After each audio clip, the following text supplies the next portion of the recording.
My journal. I'm Stephanie Rivers. It seems everybody, I guess I should take off my glasses. It seems everybody is talking about this interview that President Trump did a few days ago, whereby he is being revealed once again that he is ill-equipped to be the president of these United States. Before I get into all of that, I want to say welcome, kings and queens, to the conversation. If you are new to the conversation, welcome, and if you are one of my regulars, welcome back. At some point, you are going to want to like and share this video, so make sure you do that. And if you prefer to read my column instead of listen to my column, you can find that at eurweb.com, electronicurbanradio.com. I'm going to put it down here where you can find my written column. So I just wanted to come to you. I'm starting to make my regular day to talk to you about the different things that I care about on Sundays. But so much is going on with this viral video that I just wanted to come and talk with you about it. So, just in case you're wondering what I have on, because normally I have my shoulders covered, I have on my t-shirt. I am who I am, and I'm proud of who I am. So that's one of the t-shirts that I got from Fly Nubian Queens website. So you can go find that at shop at FNQ, shopfnq.com. So I'm just putting that down there.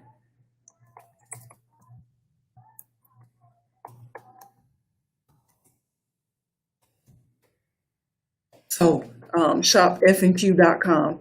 And so essentially, yeah, this video, it reminded me when I saw the video, and I only saw a clip of it. And if you haven't seen it, you can see the excerpts of the video, probably the whole video on YouTube. Just look up the journalist who interviewed President Trump. You can find him at his name is Jonathan Swan. Jonathan Swan. So look up Jonathan Swan's interview with the president. And if you are watching me I'm TriCasting right now. I'm TriCasting on my YouTube channel, my Facebook channel, and my LinkedIn channel. So I want to welcome everybody, kings and queens, to the conversation. And I wanted to, when I saw that interview, it reminded me of a book I read about the president. And it's not the book that you would think that I'm talking about. I'm not talking about the book that was just written and released by President Donald Trump's niece, Mary Trump, I think her name is. It's not that one. The name of the book that I read is The Fifth Risk. The Fifth Risk. And in that book, it basically talks about the five risks that America faces by having Donald Trump as our president.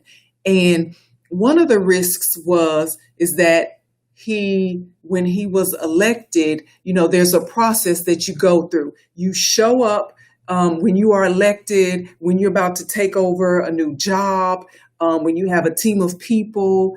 You essentially, after the election, within a few days, no more than a week or so, I feel like I need to take off so you can see me, but I think I'm doing this today, trying to see what the best look is. Okay, so that's fine. You can see me. So essentially, right there. So essentially, going back to why I'm here, has nothing to do with how I look, but essentially, when every new president and their their team, their transition team, when they come onto the scene, within a few days, they visit or send representatives to visit all the different departments of their administration, so they can be officially handed over. The responsibilities of power can be officially handed over to the people who are succeeding the previous administration.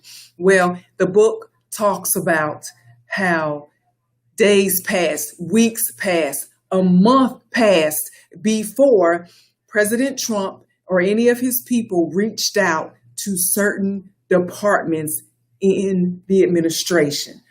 Weeks passed, months passed. So the first risk was this guy did not have his people in order. He was not ready. He didn't think he was going to win. And when he won, it was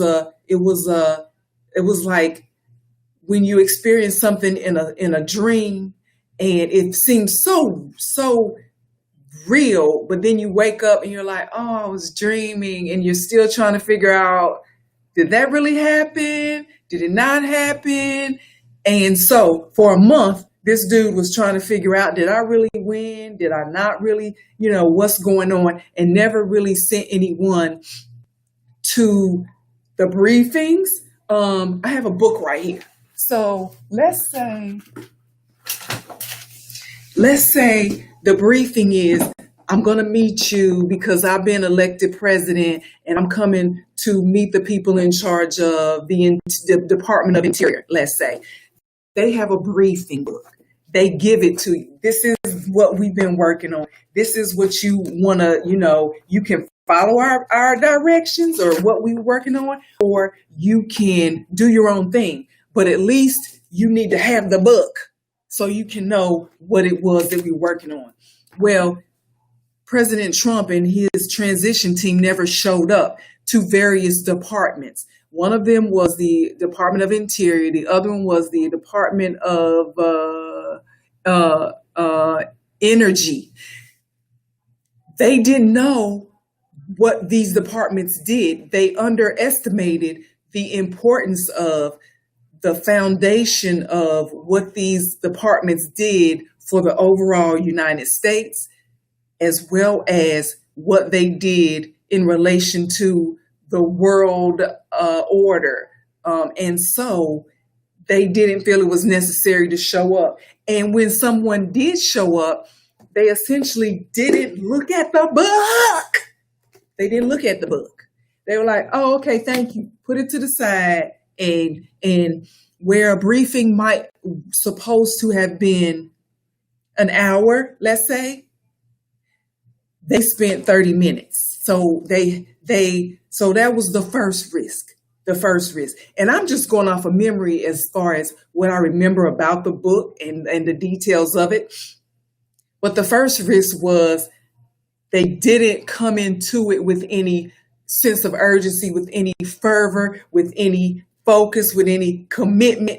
That was the first risk. The second risk was when they were, when you're transitioning in and out, there were people who knew the codes to the nuclear weapons. There were people who had the knowledge and expertise to help make the transition better that they never bothered to contact. You had people who were retiring. If the election was in 2016 of November and the inauguration was in 2017, and there were people who were retiring away from the government and their position who never were contacted by anybody in Trump's administration to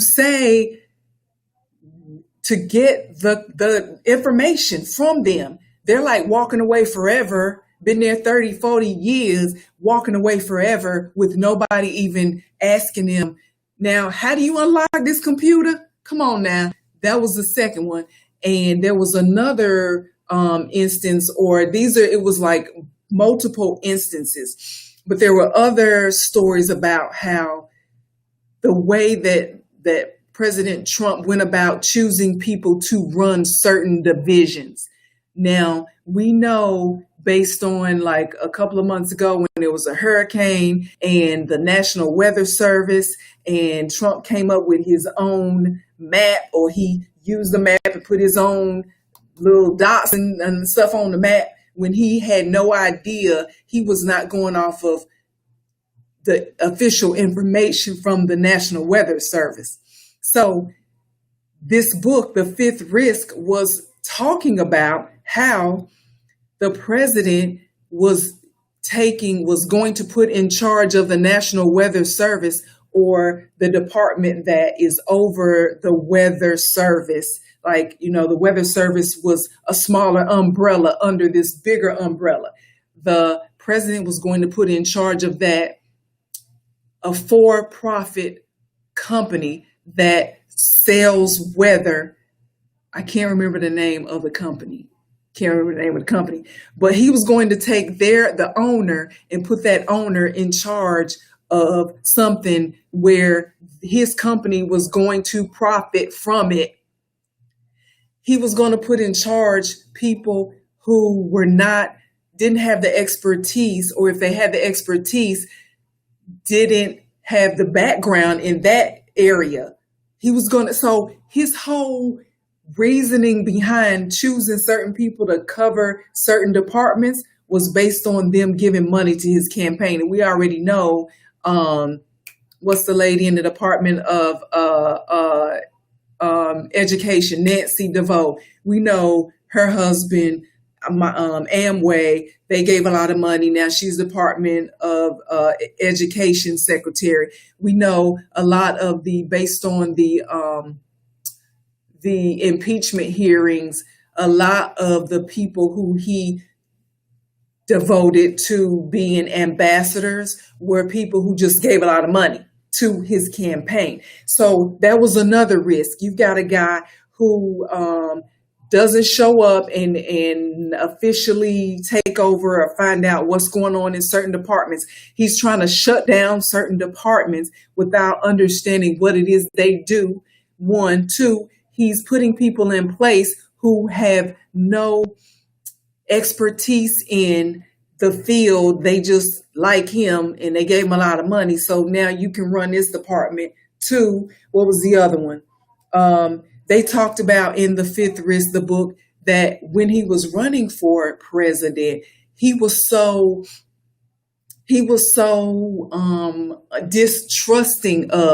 untrusting of people in his team that he should have let help him, because clearly he didn't. This was his first campaign to run anything. And so he should have trusted the knowledge and the integrity of certain people, and he didn't. And that was causing problems because he was always accusing people of trying to steal his money and always accusing people. And so he was walking in to the position, to the election, with closed fists and trying to fight and trying to hold on to the power, when if he would have opened up and let people help him who had the information, it might have gone more smoothly when he did win.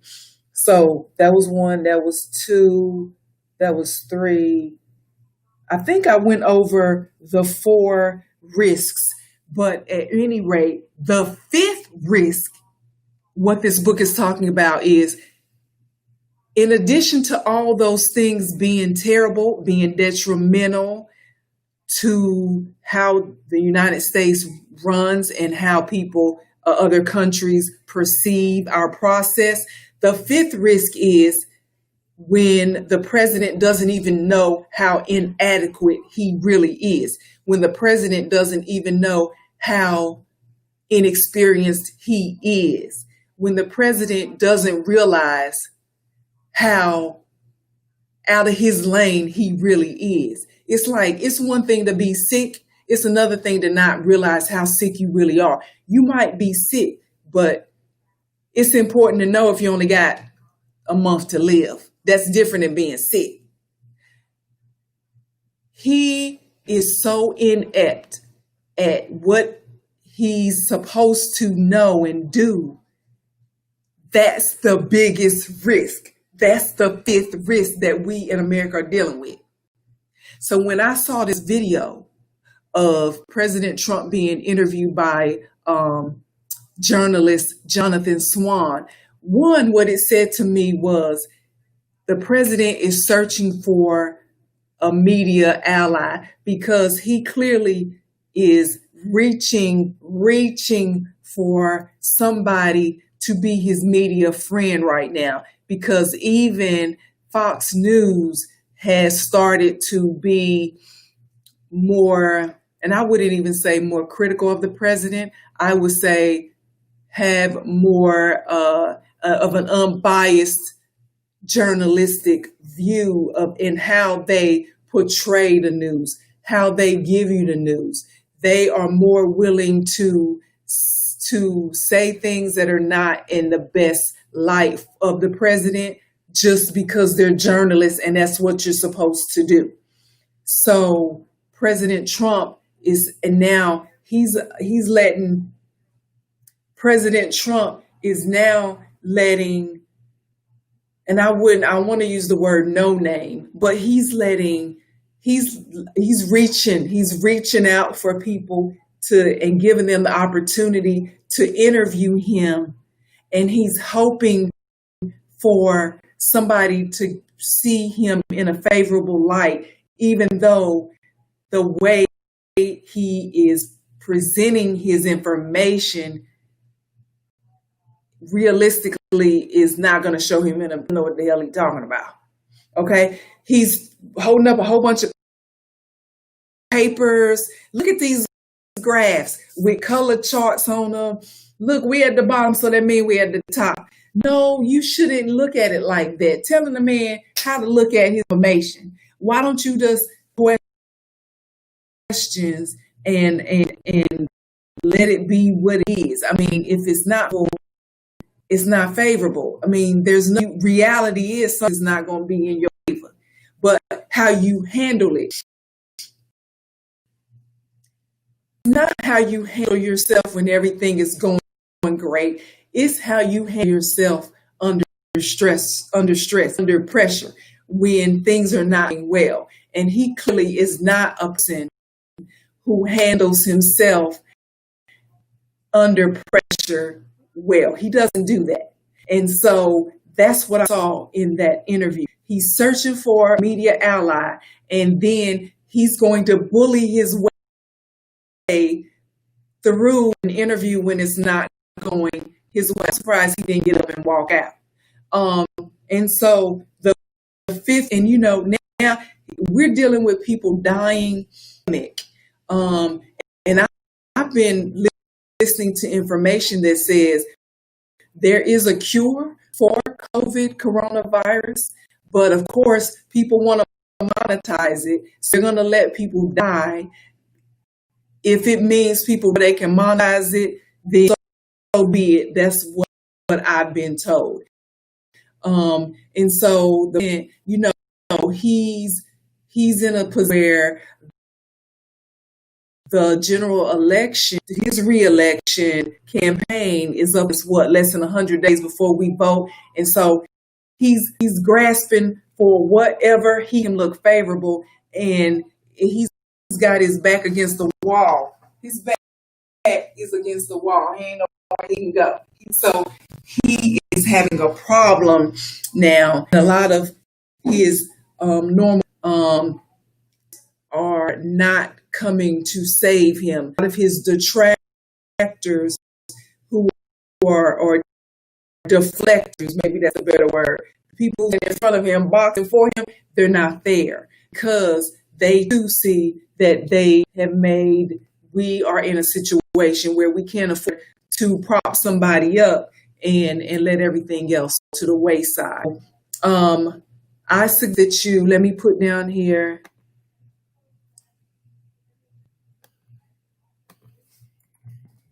Look up the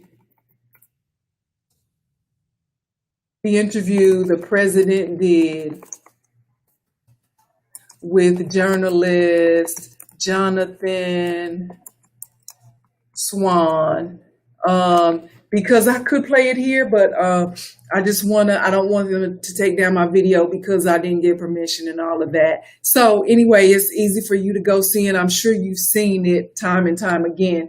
And so I wanted to make sure, and another thing that I think is indicative of how inadequate, how out of his league this Donald Trump is that he's trying to grasp on to things that are going to make him look powerful, in that he's talking about banning TikTok. Okay, what's that got to do with anything? People making TikTok videos against you, and that's the problem for you. So now he wants to ban TikTok. He got off on the intelligence test that he did at the doctor. And let me tell you this, my mother is of a certain age where she told me this, when she goes to and this was before President Trump said anything about an intelligence test. She says when she goes to the doctor these days, they tell you, hey, I'm going to tell you a list of words, and I want you to remember those words and tell it back to me. And so they tell you the words, and then they get to talking to you about something else, the world, what's going on, how you feeling, your heartbreak and all of that. And then they come back around to you later on in 15 minutes and say, what was those words? And she said that's so they can make sure that at your age, at her age, your mental capacity is such that you have the memory that allows you for them to feel like you're okay, that you got this.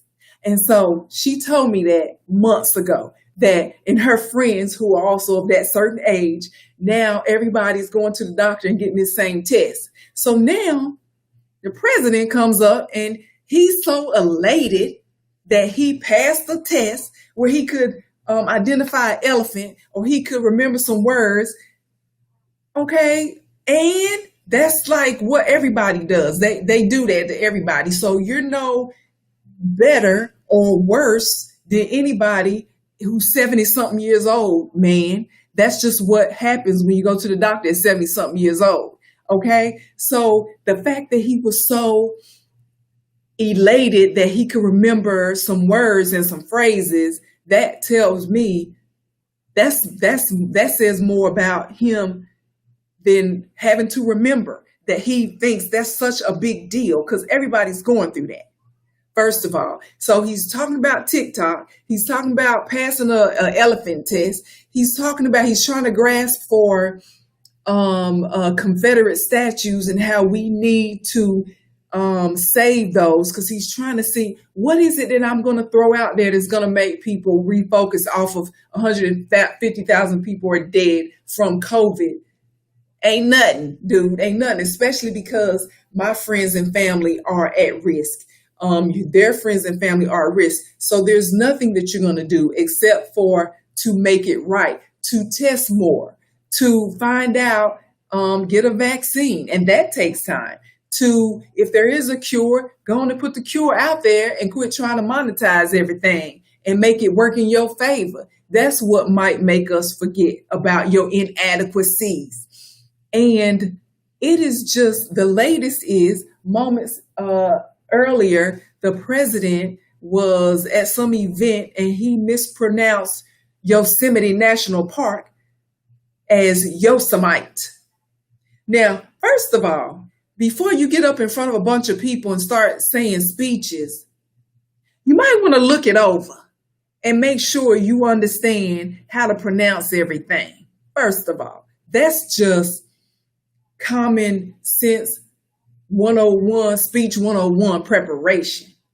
Now, that's one thing. Two is maybe because the people who wrote the speech, because clearly he didn't write it and he didn't know how to pronounce none of the stuff. Okay. So maybe the people who they put such basic language in the speech, they thought they were in the clear that he would be okay with pronouncing Yosemite. Okay. So that's an indication that maybe he's not altogether as we thought he was, that he is portraying himself to be. And I'm just amazed at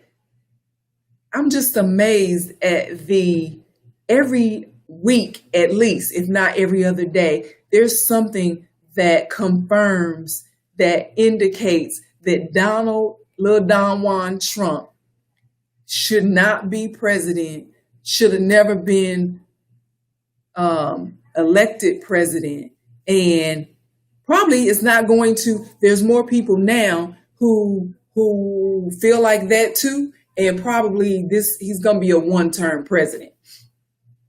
And so that's really all I had to say. I want you guys to go and read The Fifth Risk. I thought about buying his niece's book by Mary Trump about him. I forgot the name of it, but you know what I'm talking about. I thought about going and reading that, and I'm like, no, because really, her book, according to the interviews that I've seen her do, her book confirms what we already know. He's selfish. He is against a multicultural society. He doesn't value women that much, except, in certain instances. And keep it family, keep it family favorite.